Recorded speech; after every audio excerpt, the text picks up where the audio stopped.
Hello, Mike Feist. Hey, how are you? All right, welcome to the Empire Podcast. How are you doing? I'm fine. I was at the premiere of 챌린저스 last night. You were there too, in beautiful white. Yeah. I was there. I was hanging around a bit outside before going in, just snooping about. And I got there, I think, around the same time as some of you guys arrived. It was like Beatlemania out there. Yeah, it's kind of crazy. Has it been like that this whole time? You guys, honestly, you've been treated like rock stars at these premieres. I'll rephrase what you had just said. I think they're here for Zendaya, and she is the ultimate rock star. Is the truth. There is, and Josh and I are there. Well, we okay, exist. I'll give you. There is definitely some truth there. However, there is, I feel, a massive buzz about this film. The internet seems to be like dying to see it. Everyone's going crazy about it before they've seen it. And it does feel, I don't know, I don't think it's just, and I think there's an energy about this film and the lead up to it that people are really excited about. But, yeah, I know. There's something going on. Yeah, I don't know what that's about. I don't know what the studio has done to the masses what drugs they've given them in order to think that this is a good idea or a good movie even, you know what I mean? But how dare you suggest such things about Warner Brothers? Giving drugs to the young people. That's right. Well, they gave them 2 trailers. Which is, in a way, a drug. Yeah. Yeah, it's a gateway drug. To a film. Yeah.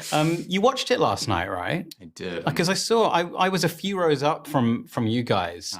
And I saw, usually, I don't want to give away the trade secrets, but usually in these things, the cast will come on stage, do their bit, go off stage, disappear into the night. Right. It's a magic trick. You guys, yeah. Well, keep going. Well, sorry. You guys came in, you appeared upstairs, and you sat down and you watched film. I'm assuming you haven't done that every time.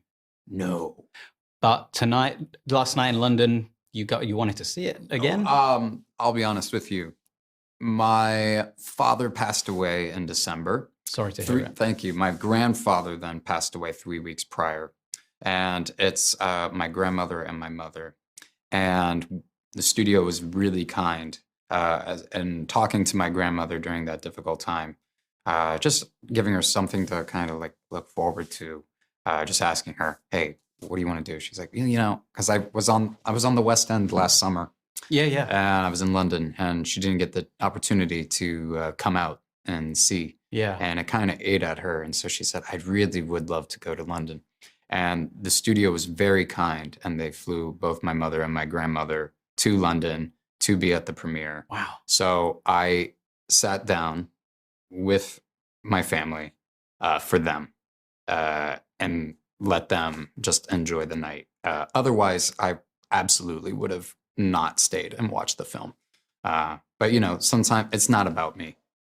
These things are about the people that kind of got you to where you need to be, is the truth. That's very touching. Thanks for telling me that. Well, yeah. Well, otherwise, I would have gone to McDonald's. Absolutely. How was it, though? How did you enjoy being there with Luca and with your fellow cast members watching it in that cinema? No, God, no. No, it's absolutely...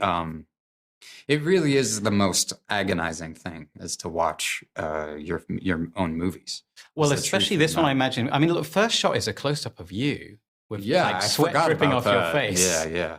Are you like, If I'm honest with you, the truth of the matter is that, like, even when I shot West Side, for me, the experience of making West Side was everything I had kind of hoped to achieve artistically as an actor. Yeah. I genuinely, I said to my friends and my family, it was like the most liberated I had ever felt. Right. And when they invited us to LA to watch the film, I watched the film, and the thing that came out of my mouth after seeing it was, if that's what liberation looks like, I need to find a different job. Mm-hmm. It's an incredible performance. Sure. Right. But, the thing is that, like, I'm not, I mean, like, I can't see it, is the thing. It's all about my work, and my job is to be on set and give everything that I can possibly give, let go, and allow them to kind of do their job. And then it's not mine anymore, you know, it's the directors and the editors. And then at a certain point for them, they make the final cut and it's not theirs anymore. And then they give it to the audience and then it's yours. Do you not like to watch them full stop? Or do you mean specifically on a big cinema screen in front of hundreds of people? Do you not watch the films? Yeah, no. Had you seen Challenges before last night in its finished form? I did not want to, but the studio politely insisted in preparation for the press that I watch the film. Right. And as out of respect, I agreed to do it.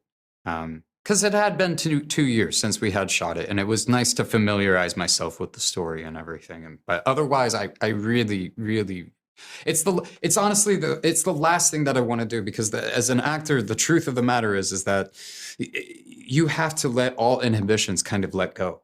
Mm-hmm.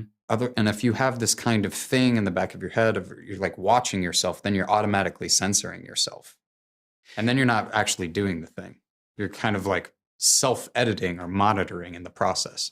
Can you see, I mean, having watched, 2 hours and 10 minutes of it last night, did you have a chance to see beyond all of that stuff Absolutely. with yourself and Yeah. recognize how incredible the film is? Yeah, I look all beyond all my stuff, and luckily there's plenty of things with Josh and Z, and they're doing like amazing work, and I'm able to see Justin's work, and I'm able to see Luca's work, and the film itself. I'm genuinely impressed by. Me too. I've seen it. I really am impressed by it. It's incredible. I've seen it 4 times. That many, really? I'm obsessed with it. Wow. And have you noticed for yourself, I suppose, with each iteration? Because, for me, it was able to take on, I was able to see, of course, new things just on the second viewing. Yeah. But for you, were you able to kind of like see? Yeah, especially because it zigzags around in time so much. So you piece it together more and more each time, and you get like, that happens then, and this leads to that, blah, blah. But just the psychology of it all, it's a bit of a puzzle as well, because it keeps hopping backwards and forwards. But I don't know. I just think it's so intricately put together. It's so finely tuned as a script and as a piece of direction, and the performances that the three of you do individually and together. I don't know. I think it's an exquisite piece of work. I can recognize it. You know what I mean? As its own thing. Maybe in 20 years you can watch it and enjoy it. Probably not. Okay. Okay.